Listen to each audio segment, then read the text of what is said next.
नमस्कार दोस्तों, स्वागत है आप सबका एक बार फिर से। दरअसल चाइना ने अब अंतरिक्ष में एक नया खतरा पैदा कर दिया है और इस बारे में चेताया है भारतीय वायुसेना के प्रमुख वी.आर. चौधरी जी ने। उन्होंने कहा कि चीन की ओर से अपने इनएक्टिव सैटेलाइट्स को दूसरी कक्षा में ले जाने का जो कार्य चीन कर रहा है वो अंतरिक्ष में हथियारों को लैस करने का एक तरीका भी ढूंढ रहा है। उन्होंने कहा कि सेना के तीनों अंगों यानी कि वायुसेना, थल सेना और नौसेना में से कोई भी एक बल सिर्फ अपने बूते युद्ध नहीं जीत सकता। पिछले महीने चाइना ने शिनजियांग 21 सैटेलाइट को एक निष्क्रिय चीनी उपग्रह को उसकी जगह से स्थानांतरित कर दिया, जिससे कि उसकी जो भूस्थितिक कक्षा है वो बदल गई। किसी सैटेलाइट की कक्षाओं को भौतिक रूप से बदलने की ये क्षमता पहले केवल अमेरिका के पास थी, लेकिन अब चीन के पास आ गई है। वायुसेना प्रमुख ने कहा कि अपने इनएक्टिव यानी कि निष्क्रिय उपग्रहों में से एक को अन्य कक्षा में ले जाने का चीन का हालिया कार्य अंतरिक्ष को हथियारों से लैस करने की दौड़ में नए खतरे को ला रहा है। ये एक ऐसा क्षेत्र है जिसे अब तक उपेक्षाकृत सुरक्षित माना जाता रहा है।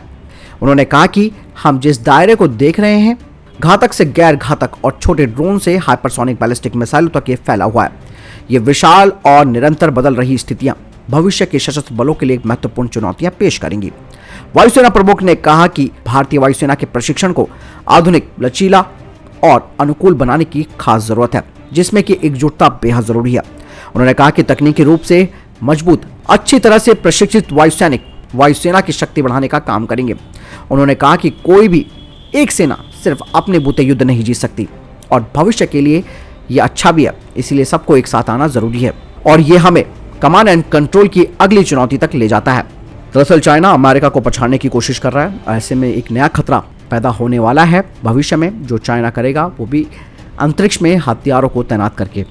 और ऐसे में इस क्षमता को अब भारत को भी विकसित करना होगा, क्योंकि ये क्षेत्र अभी तक उपेक्षाकृत था, लेकिन अब इसमें ज्यादा तेजी से काम हो रहा है। और ऐसे में इसरो और DRDO को मिलकर इस तरीके के खतरों से निपटने की तैयारी करनी होगी, जो कि भविष्य के खतरों के लिए बेहद जरूरी है। और ऐसे में अगर हमारे पास इसके काउंटर मेजर्स होंगे तो चीन से हमें इस तरीके के हथियारों का कोई खतरा नहीं होगा। आपको क्या लगता है मुझे कमेंट सेक्शन में लिखकर जरूर बताएं। मिलता हूं नई वीडियो के साथ। चैनल सब्सक्राइब करना ना भूलिएगा। जय हिंद, वंदे मातरम।